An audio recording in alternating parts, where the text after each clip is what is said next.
Hello, welcome to my channel.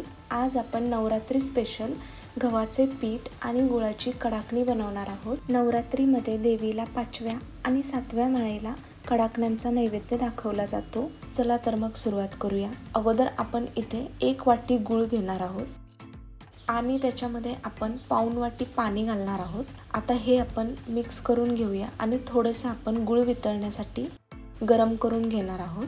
अशा प्रकारे गुळ पाण्यामध्ये चांगला वितळल्यानंतर हे गुळाचे पाणी आपण थोडेसे गाळून घेणार आहोत। इथे 2 वाटी गव्हाचे पीठ आपण घेतले आहे। त्याच्यामध्ये 2 चम्मच बेसन टाकूया, चवीपुरते मीठ आणि 2 चम्मच तेल आपण इथे गरम करून घेतले आहे। ते तेल त्याच्यामध्ये टाकूया। तेल गरम असल्यामुळे हे चम्मचने आपण थोडेसे मिक्स करून घेऊया।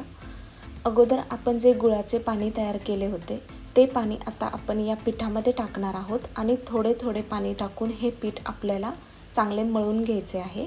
पीठ मळून झाल्यानंतर ही कडाकण्यांची कणिक आपण 1 ते 1.5 तास मुरण्यासाठी झाकून ठेवणार आहोत। कडाकणी बनवण्यासाठी अशा प्रकारे छोटे छोटे गोळे आपण तयार करून घेऊया। या गोळ्यांना गव्हाचे पीठ लावून एकदम पातळ अशी कडाकणी आपल्याला लाटून घ्यायची आहे। कडाकणी लाटून झाल्यानंतर जर आपल्याला देवीसाठी कडाकण्यांची माळ तयार करायची असेल तर त्याला आपण छोटेसे अशा प्रकारे होल पाडून घेऊया आणि गरम तेलामध्ये या सर्व कडाकण्या आपण चांगल्या तळून घेऊया।